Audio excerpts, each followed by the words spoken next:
Hello everyone. Today we are going to see about multiple pregnancy. In this modern era, we can see so many cases of infertility. Such cases of infertility are treated either by ovulation induction therapies or assisted reproductive techniques. As a result of those therapies and techniques, we can see so many cases of multiple pregnancy. So as a medical practitioner, as a medical officer in PHC and GH, it is a must known topic to know about the multiple pregnancy, its various complications and its management at the right time to prevent maternal mortality as well as the perinatal mortality rate. Let's get on to the topic. Before going into the topic perfect, we are going to see some of the fancy terms which we have to know. First, the term is Helen's rule. Helen's rule states that the incidence of multiple pregnancy, like the incidence of twins is 1:80, whereas the incidence of triplets is 1:80 square, and whereas the incidence of quadruples is 1:80 cube, and so on. This is called as Helen's rule. Then what is known as monozygotic twin? As the name indicates, monozygotic twin is one ovum is fertilized by one sperm forming a monozygote. After the formation of the zygote, it splits up into two, forming the twin pregnancy. So it is known as monozygotic twin. Whereas in dizygotic twin, two different ovums are fertilized by two different sperms forming two different zygotes. It is known as dizygotic twin.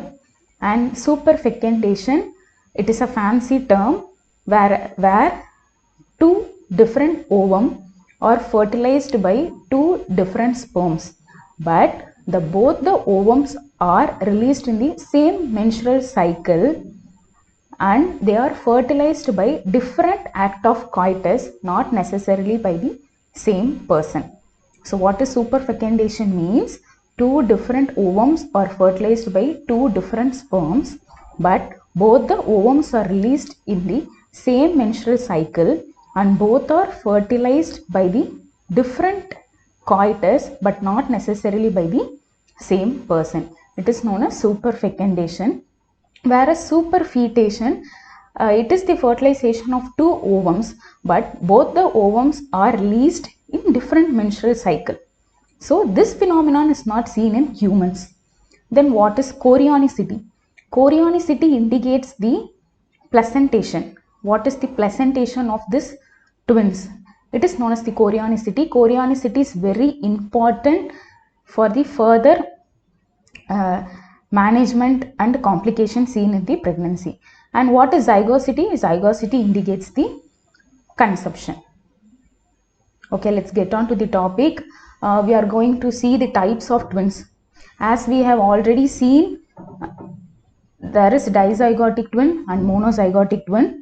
In dizygotic twin means two different ovums, two different sperms forming two different zygotes. So each twin will develop as a single fetus, like a single term pregnancy. So dizygotic twins will always be a DCDA twins, that is dichorionic and diamniotic twin. Dichorion indicates two placenta, diamnion indicates two amniotic sac. So dizygotic twin is always a dichorionic and diamniotic twins, whereas the monozygotic twins, where one ovum fertilized by one sperm forming a single zygote. After the formation of the zygote, there is the separation of the zygote forming twins. So it may be a dichorionic twin or it may be a monochorionic twin, and in monochorionic it may be monoamniotic twin or it may be a diamniotic twin. This types of monozygotic twinning depends upon the day at which the division of the zygote occurs. Let's see that. See, the type of monozygotic twins, it depends on the time of the division of the zygote. To know this concept, you have to learn two concepts, which means the chorion differentiates on day 4, whereas the amnion differentiates on the day 8. Once the cell is differentiated, it loses its ability to split up. So whenever the monozygote formed splits into two before the 4th day, both the chorion and both the amnion have the capacity to split up So when the division occurs before the 4th day, the monozygotic twin will be a DCDA twins, that is dichorionic and diamniotic twin. Whereas when the division occurs between 4th day and the 8th day, the chorion is already differentiated, so it loses its capacity to split up. So monochorionic and diamniotic twin will be formed when the division occurs between the 4th day and the 8th day. When the division occurs after the 8th day but before the 13th day, both the chorion and amnion are differentiated, hence both of them cannot be divided, hence forming the MCMA twins, that is monochorionic and monoamniotic twins. When the division occurs after the 13th day, it forms the conjoined twins. See, this picture shows you the types of monozygotic twins. This is the monochorionic and the monoamniotic twin. That is one placenta supplying blood supply to both the fetus and only one amniotic sac within which the two papas are sitting. And this shows the monochorionic and diamniotic twins. This occurs when the division occurs between the 4th and the 8th day. And this two pictures shows the dichorionic and the diamniotic twins. Okay, next determination of the zygosity and chorionicity. You just know the terms. The zygosity can be determined by PCR amplified microsatellite analysis, whereas the chorionicity can be identified by the membranous septum between the two twins, that intertwining membrane. Okay, now we are going to see about the diagnosis of the twins. Diagnosis of the twins at the very first trimester is very important to anticipate the complications and its management. So in first trimester, what are all the things we are going to see in ultrasound in first trimester? Number of yolk sacs. If there are 2 yolk sacs, obviously there is twins. Number of placenta. If there is 2 placenta, it again indicates the twin pregnancy. And there is twin peak sign and lambda sign. What is twin peak sign and lambda sign? See, in lambda sign, 2 different placenta are there and 2 different sacs are there, forming a lambda in between. 2 different placenta, 2 different sacs, forming a lambda in between. It is seen in dichorionic and diamniotic twins. Okay, lambda sign is seen in DCDA twins. Whereas the T sign means only one single placenta is there, but 2 sacs are there, forming a T-shaped sign that is seen in the monochorionic and diamniotic twins. So you should know this. And what is the other thing? Number of layers in the intertwining membrane is important to determine the chorionicity. So in first trimester in ultrasound, you are going to see the number of yolk sacs, the number of placenta, twin peak sign and lambda sign, and number of layers in the intertwining membrane. Okay, what are the things you have to see in the second trimester is fetal gender. Fetal gender is not that reliable because a dizygotic twin can either be of same sex or of different sex, but the monozygotic twin is going to be of the same sex. It is not that reliable, but you can summa predict. And you have to measure the intertwin membrane in the second trimester, and if the membrane is more than 2 mm, it indicates the dichorionicity.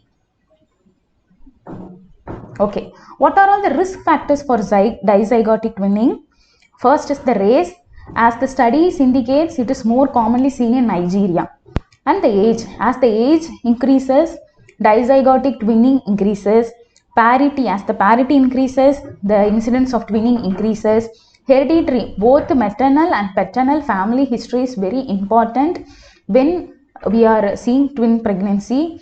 And maternal BMI. Whenever the maternal BMI increases, the incidence of twinning increases, because when the BMI increases, the gonadotropins in the mother's circulation increases, leading to the twinning.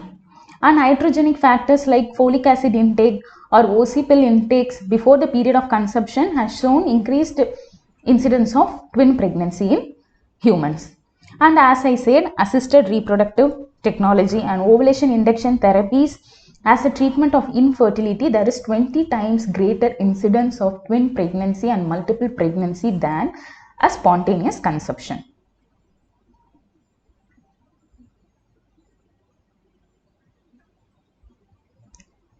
Okay, then we are going to see about maternal complications. Pregnancy itself has a lot of complication. Now, in multiple pregnancy, there is going to be two placenta, large placenta, over distension of the uterus, so on, leading to so many complications in multiple pregnancy. First, we are going to see anemia. In Indian population, even a singleton pregnancy, patients are coming with severe anemia. It's due to nutritional deficiency and poverty in our country. When the demand is more, now the mother has to feed both the papas in the womb. So the anemia rate increases in multiple pregnancy. The second complication is the pressure symptoms. As there is over distension of the uterus, there are going to be more pressure symptoms seen in the mother because there will be compression of the IVC. So the venous return is compromised, leading to varicose veins, pedal edema, and the patient will also present with breathlessness, shortness of breath. Those pressure symptoms are more commonly seen in multiple pregnancy. And hyperemesis, as we know, trophoblast and placenta are secreting more of beta HCG in multiple pregnancy. Hyperemesis will be more seen in multiple pregnancy than a singleton pregnancy. Again, gestational hypertension, as we know, in gestational hypertension, the pathology is on the placental invasion. So, in multiple pregnancy, we can see gestational hypertension more commonly than a singleton pregnancy. The incidence of preeclampsia is 2.6 times greater in multiple pregnancy when compared to singleton pregnancy.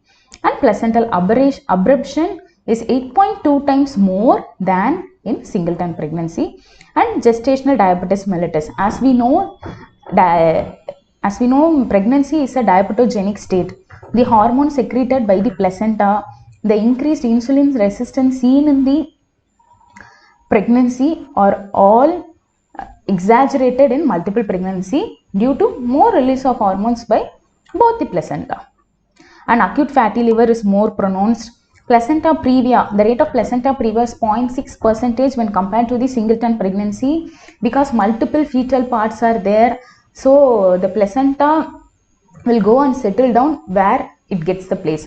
So the placenta previa rate incidence is 0.6% in multiple pregnancy, and there will be polyhydramnias. These are the maternal complications seen in multiple pregnancy. So when we are following a multiple pregnancy woman, a woman with twins or triplets, we have to be much more careful than a singleton pregnancy.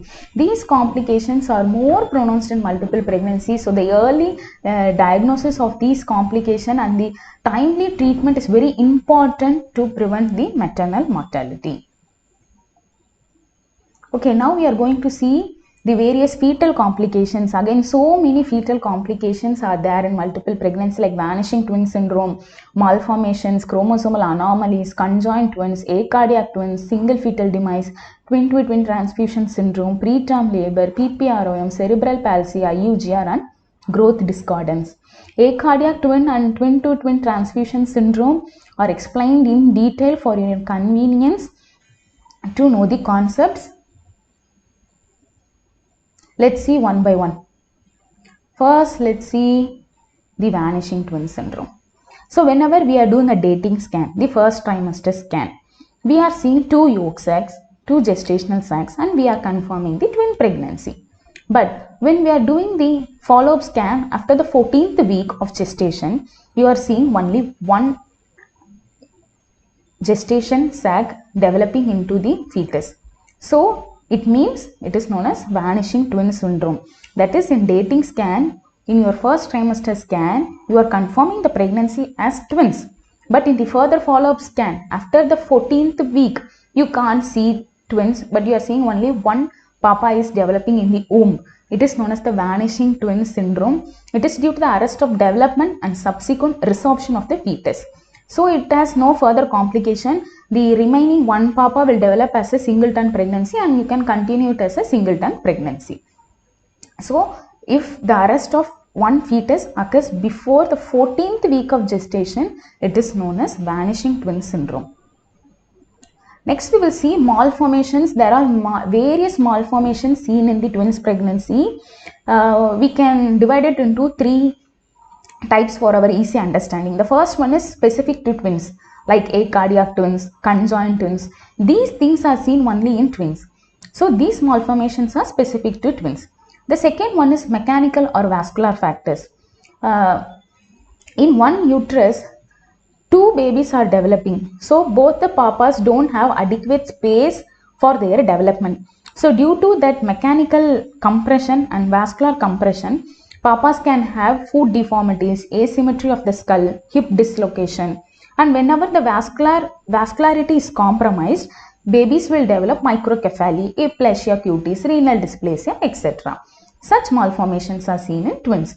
And the normal malformations like cardiac malformations, anterior wall defects like omphalocele are more pronounced in twin pregnancy. So malformations can be categorized into three categories for our easy understanding. First one is specific to twins, the next one is due to mechanical or vascular factors, and the third one is that non-specific to multiple pregnancy but usually seen in every pregnancy. Those malformations are more pronounced in twins. Next we are going to see about chromosomal anomalies. Okay, as we know, dizygotic twins, each zygote carries independent karyotype. So each zygote has independent risk for the development of chromosomal anomalies. Whereas in monozygotic twin, same karyotype is shared by both the twins. So the risk of aneuploidy is same for both the fetuses. So for the early detection of the chromosomal anomalies, we have to do an integrated screening, that is nuchal transfluency NT scan at 11 to 14 weeks of gestation. Along with the NT scan, we are going to do first and the second trimester biochemical screening. This integrated screening helps us to identify the chromosomal anomaly at the earliest. So it is very important to do this integrated screening in multiple pregnancy. Okay, and we can also do invasive procedures for karyotyping like chorionic villus sampling, CVS, or amniocentesis. Through CVS and amniocentesis, we can collect the chorionic villus trophoblast and amniocytes, and we can do karyotyping. It is done under the ultrasound guidance. So under ultrasound guidance, we are going to introduce the needle. We are going to collect some few ml of amniotic fluid, and you have to collect the amniotic fluid from both the sac. So to differentiate both the sacs, after collecting the amniotic fluid from one sac, you are injecting a dye called indigo carmine into that sac, so that when you are going to collect the amniotic fluid from the other sac, you don't take this amniotic fluid from the same sac. Just to differentiate between both the sacs, you are going to use a dye called indigo carmine.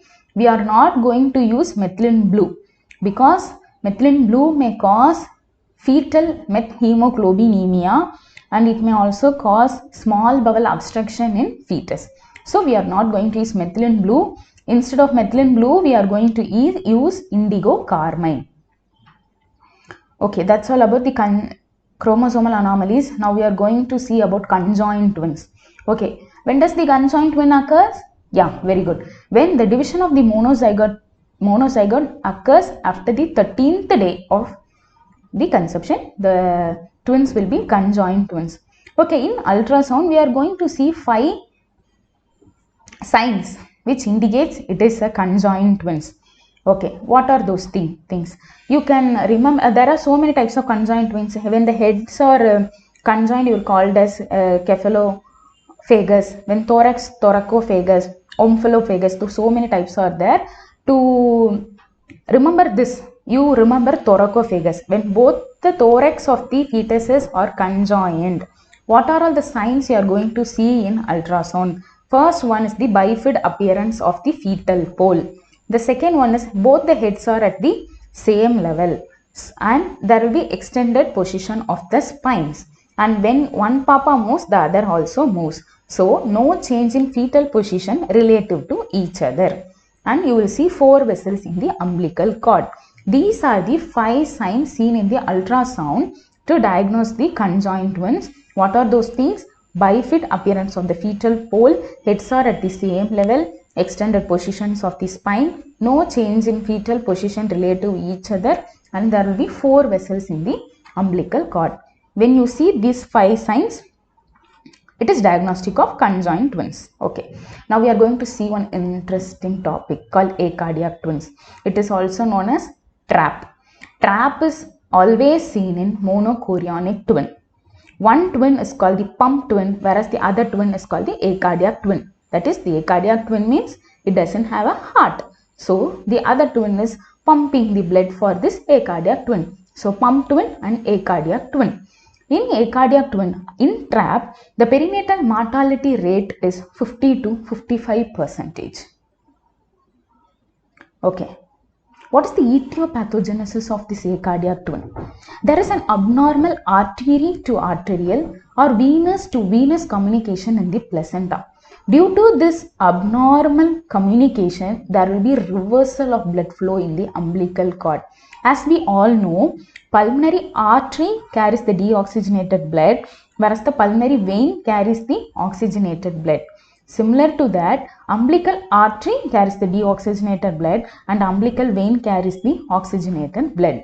When there is the reversal of flow in the umbilical cord, the oxygenated blood, which usually reaches the cranial aspect, will reach the caudal aspect in this condition. So there will be better development of the pelvis and the lower limbs. Whereas the deoxygenated blood flows towards the cephalic aspect or the cranial aspect, so there will be atrophy of the heart. That is the acardiac twin. And the upper part of the body receives only the deoxygenated blood. So the head and the upper limbs will be severely deformed, or there may be no skull development at all. So this is the etiopathogenesis of the acardiac twin. That is, there is an abnormal communication, artery to artery or venous to venous communication in the placenta. Due to this abnormal communication, there is reversal of blood flow in the umbilical cord. So the oxygenated blood is going to the caudal aspect. So the pelvis and the lower extremities are developing much better, whereas the deoxygenated blood towards the cranial aspect, there will be atrophy of the heart and severely deformed head and upper limbs. And acardiac twins association with single umbilical artery is 66%. Okay, here you can see a picture of the acardiac twin. See the oxygenated blood reaching the caudal aspect. So the pelvis and the lower limbs are developed nicely, whereas the papa doesn't have a head, skull, brain, nothing, and there is no development of heart. So this is the picture of acardiac twin. Okay. How are we going to diagnose it? It's very easy. As we know, there is reversal of blood flow in the umbilical cord. Whenever we put a color Doppler and see, there will be reversal of blood flow in the umbilical artery of the acardiac twin, which is the diagnostic feature of the acardiac twin. And treatment again is very easy. We know it is the abnormal artery to artery or venous to venous communication. So we have to cut that abnormal communication so that it doesn't occur. So by what are the modes by which you can cut those abnormal communication is, you can either do it endoscopically, endoscopic ligation, or you can use laser coagulation, or you can use bipolar cord cauterization, or you can use radio frequency ablation. Absolute alcohol is not used nowadays. Just you know that. Even absolute alcohol has been used in older days for this technique. So the diagnosis is very easy. By using color Doppler, you are going to see the reversal of blood flow in the umbilical artery. And the treatment, the aim of the treatment is to cut the abnormal communication by either by endoscopic ligation, laser coagulation, bipolar cord cauterization, or radio frequency ablation. Okay, that's all with acardiac twin. Next, we are going to see single fetal demise. Okay, single fetal demise means one papa has died, the other papa is alive. What are we going to do? In dichorionic pregnancy, it is an expectant management.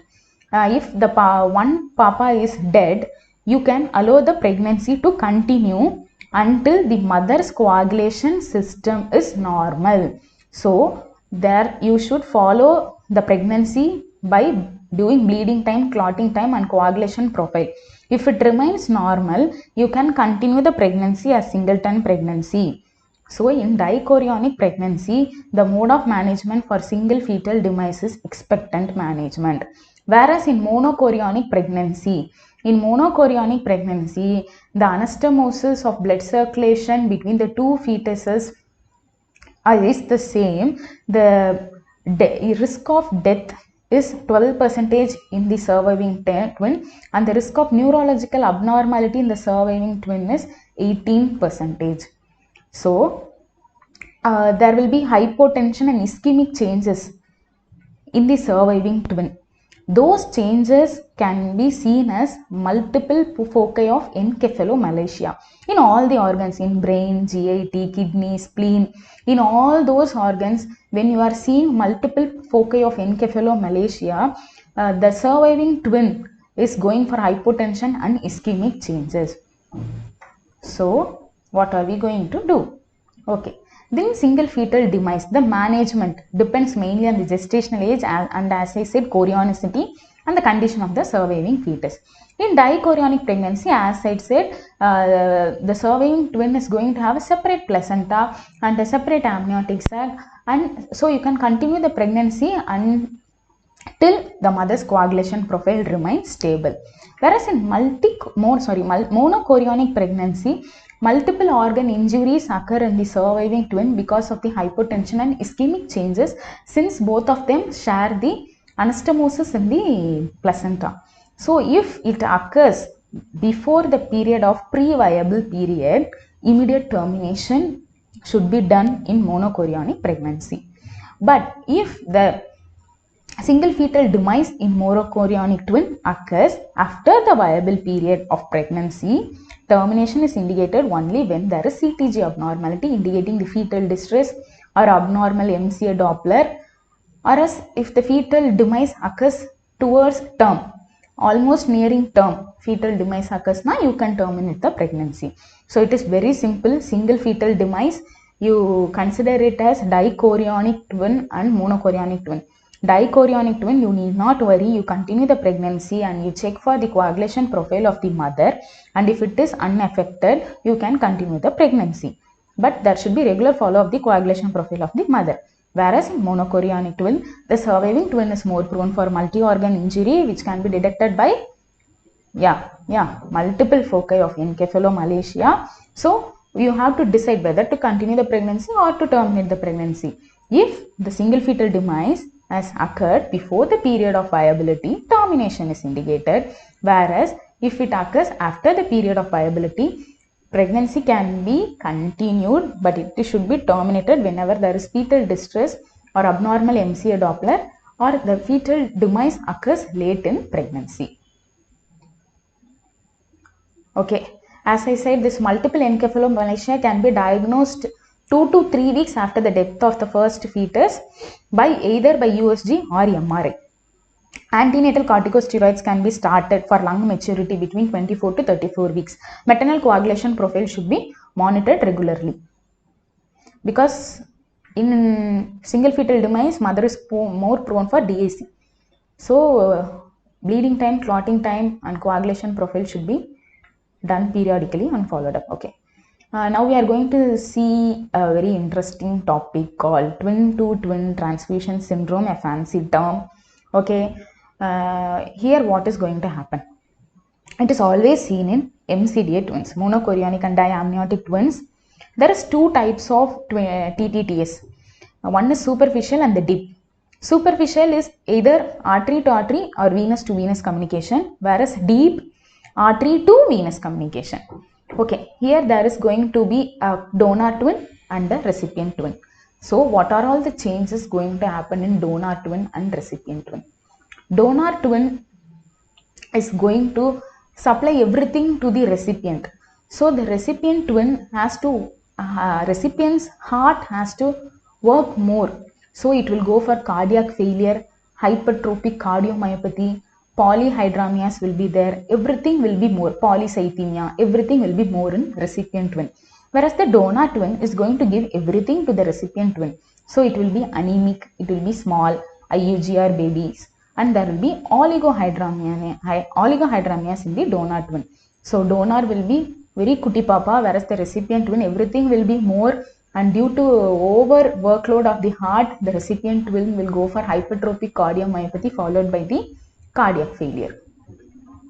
Okay, see this is the donor twin where it is very small, and there is severe oligohydramnias, no space for the baby to roll around, whereas the recipient twin is very big and polyhydram, you can see polyhydramnias, and that papa will go for cardiac failure due to more workload. Okay, what are the predictors?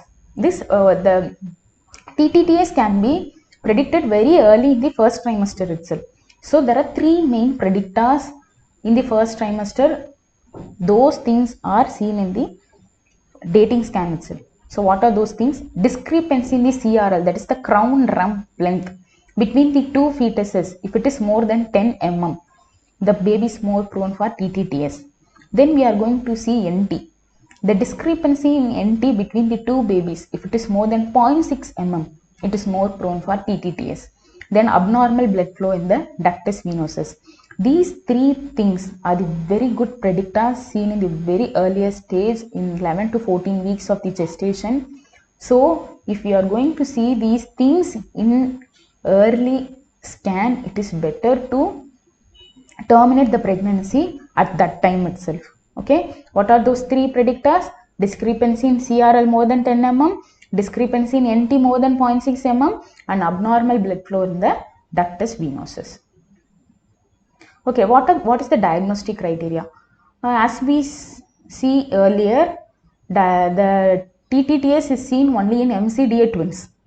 So it must be a MCDA twin to diagnose it as TTTS syndrome.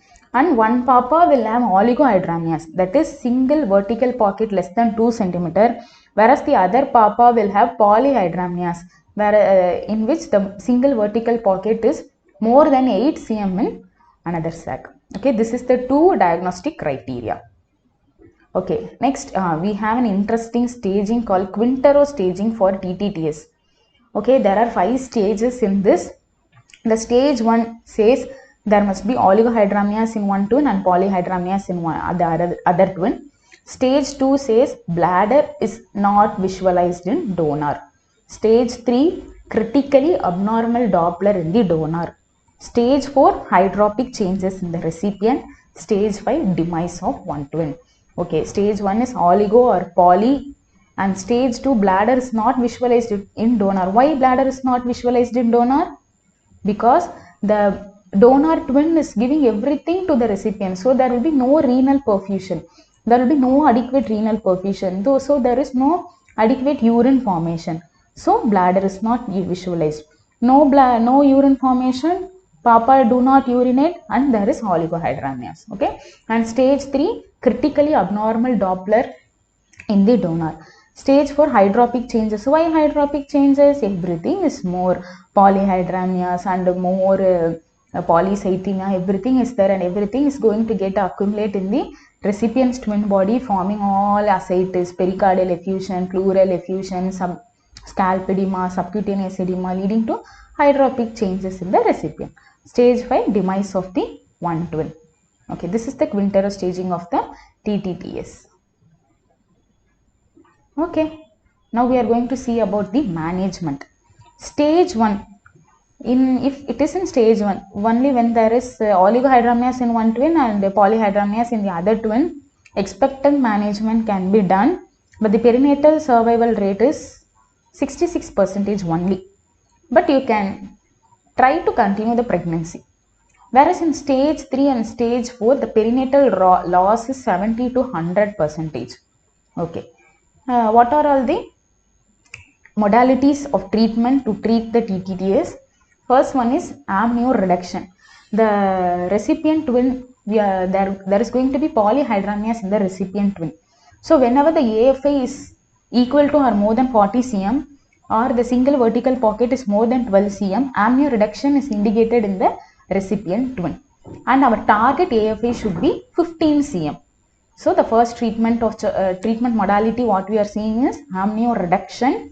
It is indicated whenever the AFI is more than 40 cm or single vertical pocket more than 12 cm, and our target AFI should be 15 cm. The next one is septostomy. Septostomy is we are using a 20 or 22 gauge needle, and we are just creating a hole in the septum, so that due to this osmosis and all those things, the fluid from the poly sac will come into the oligo sac, maintaining the volume equally in both the sac. What is the advantage of septostomy is amnioreduction. You have to do it frequently. You have to do it in regular intervals, but septostomy is a one stage technique. If you do it once, it is enough.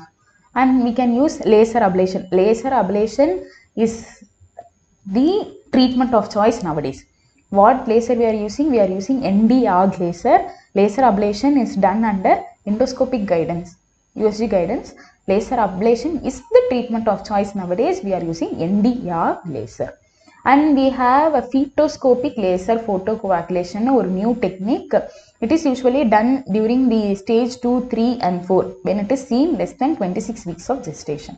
You should know this. Fetoscopic laser photocoagulation is a new technique done below the 26 weeks of gestation when the papas are running stage 2, 3 or 4. But the treatment of choice is ND-ARG laser ablation endoscopically.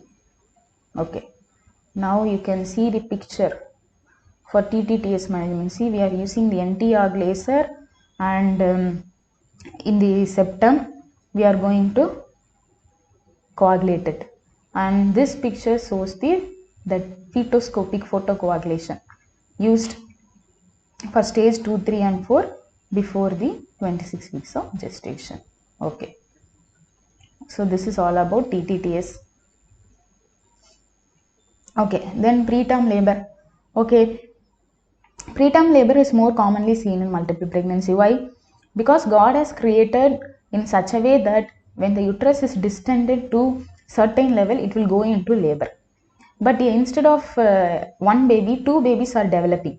So that threshold will be reached earlier. So due to that over distension of the uterus, preterm labor is very commonly seen in the multiple pregnancy. So what are the predictors to predict the preterm labor earlier? So we have to, whenever we are doing a scan at 20 to 24 weeks, when we are doing an anomaly scan, you measure the cervical length.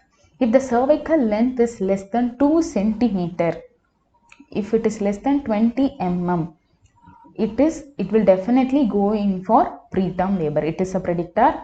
And the next predictor is fetal fibronectin. Whenever the fetal fibronectin levels are increased, it will go for preterm labor. If the cervical length is less than 2 cm, you can try cervical encerclage, but the results are not that good because patient will go into labor because of over distension, and once the patient goes into labor, we have to remove the stitches. So in preterm labor you will learn these 2 points. What is the predictor? The cervical length less than 20 mm when it is measured between 20 to 24 weeks, and the fetal fibronectin will be increased. Okay, next we are going to see about growth discordance. Growth discordance, we have again we have 3 criteria to diagnose this. Growth discordance means inter-twin birth weight more than 20% with reference to the weight of the larger twin. So whenever the weight difference between both the twins is more than 20%, it is taken as one of the criteria. The next one is abdominal circumference difference. The difference between the abdominal circumference of both the fetuses is more than 20 mm. And biparietal diameter, the difference between the biparietal diameter of both the twin is 8 mm.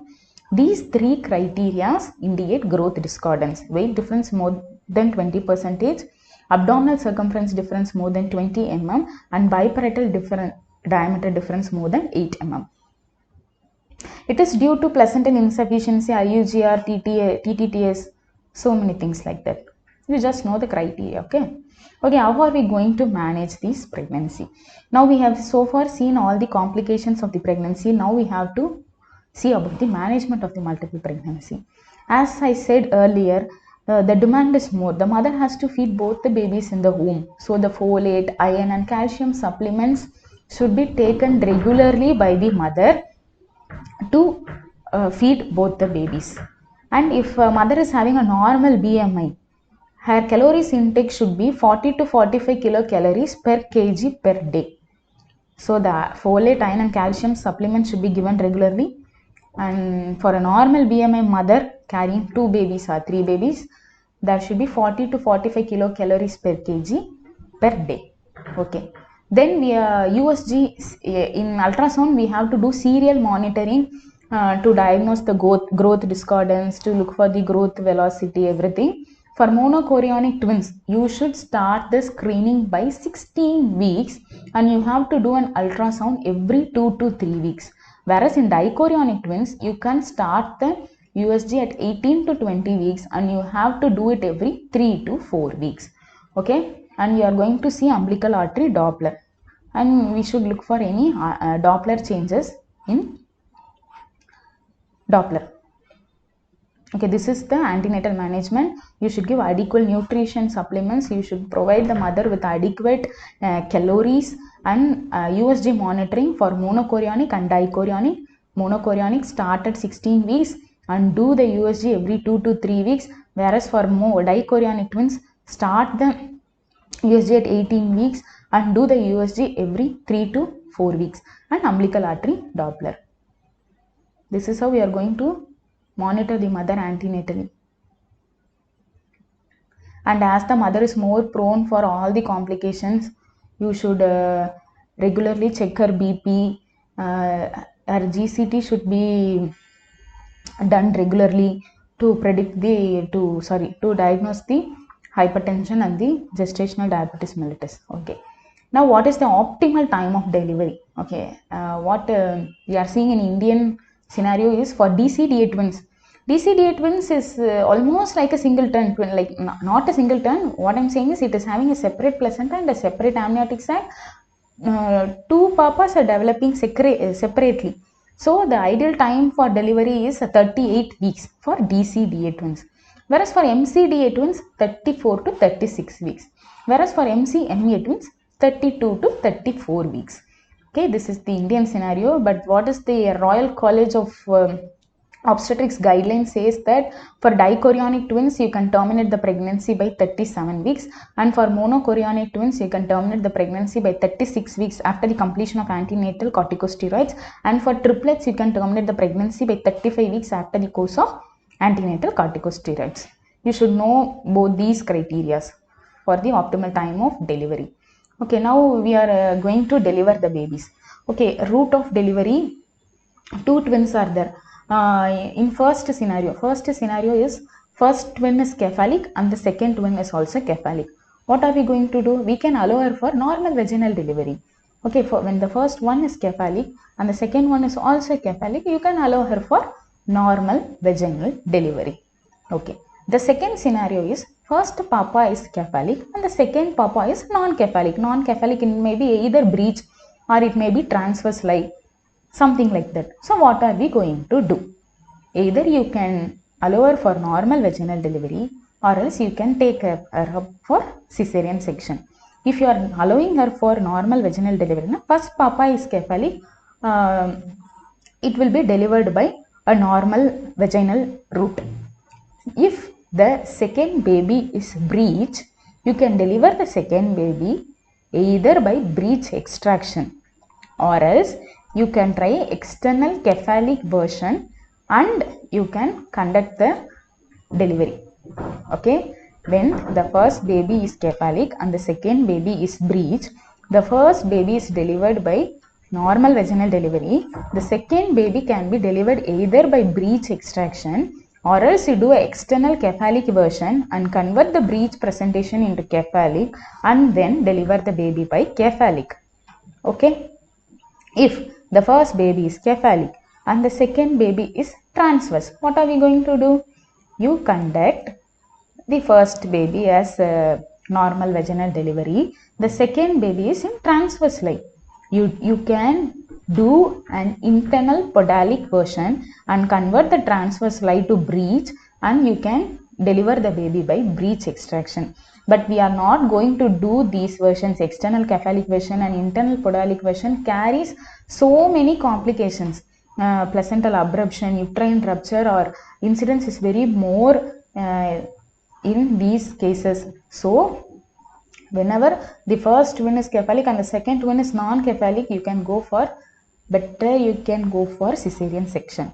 If you are delivering the first baby by normal vaginal delivery and you are taking up the second baby by cesarean section, it is known as combined delivery. COMBINED, combined delivery. Okay, this is the second scenario. And the third scenario, twin 1 is non-cephalic, twin 2 may be cephalic or non-cephalic, it doesn't matter. If twin 1 is non-cephalic, go for cesarean section.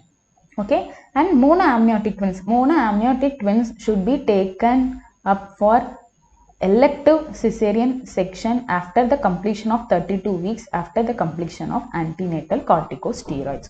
Okay, tell me, when the twin 1 is cephalic and the twin 2 is cephalic, you can allow for very good normal vaginal delivery.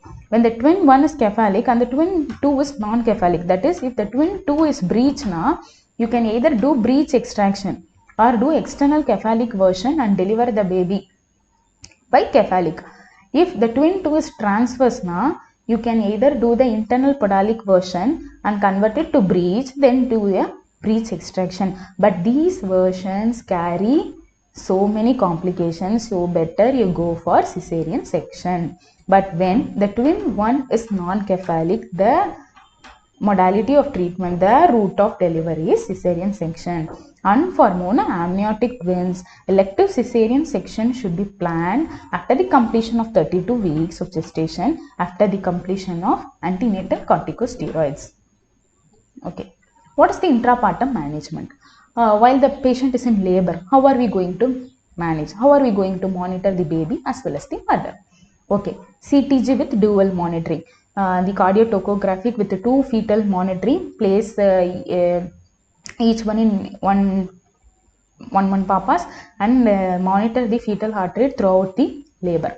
Okay, what are all the requirements? Patient should have 2 IV line, green IV line, and blood grouping and cross matching sample, adequate blood reservation should be kept, and an obstetrician, neonatologist and anesthetist should be there throughout the intrapartum period. CTG monitoring and the requirements: 2 IV bore needle, adequate blood for cross matching and adequate reservation of blood. Because due to over distension of uterus, the patient may go for PPH. I will talk about PPH in the upcoming sections. And an obstetrician, neonatologist and anesthetist should be present throughout the intrapartum period. Okay, the second one. And after the delivery of the first one, we should carefully deliver the second one, because when the time gap between the delivery of both the twins increases, the risk of asphyxia for the second one is very more. So after the delivery of first one, if there is no adequate contraction, you can start oxytocin infusion in 10 minutes. And if the second one is not delivered after the 30 minutes of the first one, papa going into asphyxia rate is very more. So delivery of the second one should be done earlier to prevent the asphyxia. The time interval should be reduced to decrease the perinatal mortality in the second one. And the third stage of labor, as we all know, patient is more prone for PPH, postpartum hemorrhage. So you should follow all the Amstel methods. Give 10 units oxytocin IM immediately after the delivery of the second one. And if you are suspecting so much of blood loss, you start her on IV infusion of oxytocin, give her carboprost, give her when there is no contraindication, and give her misoprostol. And the management of the PPH, I will take it as a separate class. So these are the things you should anticipate in a multiple pregnancy. Postpartum hemorrhage is very common, so you should be prepared to deal with it. Okay, last we are going to see about some special considerations. whether we can allow VBAC in multiple pregnancy. That is, a patient has already a cesarean section. Now the patient is having multiple pregnancy. Whether can we allow her for VBAC? Yes, we can allow her, but again the rate of uterine rupture and the risks are very more. So better we do not do, but it is not a contraindication for VBAC. Okay, what is twin entrapment? It is a very interesting phenomenon. Whenever the first twin is breech and the second twin is cephalic. First twin is breech. You consider this is my first twin is breech. This is the head of the first twin. The second twin is cephalic. This is the head of the second twin. So whenever during the intrapartum period, the first twin and the second twin heads are entangled like this. This is known as twin entrapment. This is known as twin entrapment.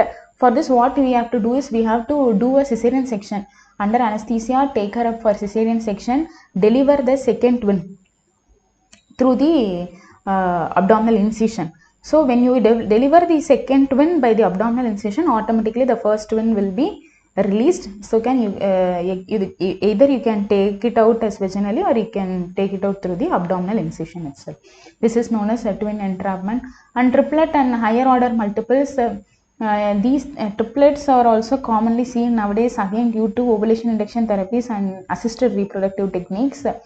Again, these complications are even more highly seen in triplets and higher order multiples. Okay, there is something interesting called multi-fetal pregnancy reduction. What is it?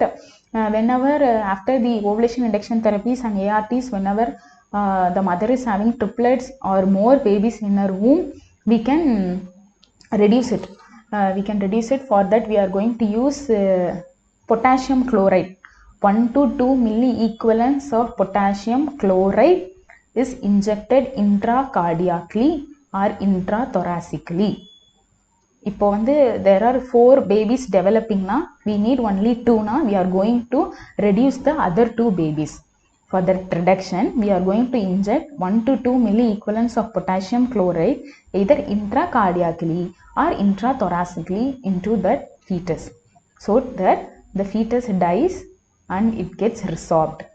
Okay, how are we going to select to reduce which fetus should be reduced? How are we going to select it now?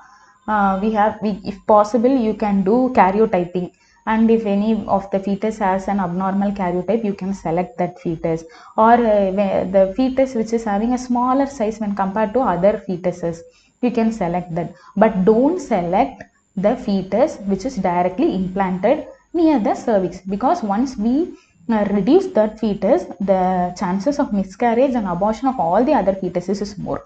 So don't select that fetus. Okay, just you know this multi-fetal pregnancy reduction is done by using potassium chloride, and after 1 hour you should again check for the cardiac activity, whether it is reduced or still alive. Okay, that's all about the multiple pregnancy. I hope you understand, and if you have any doubts, you can mail me at yamini.ravichandran1994@gmail.com. You can follow me in Insta at obsmadeec. You can ask all your questions, queries and doubts in the comment section. Let me see you in the next video with an interesting topic. Thank you all. Hope you enjoyed.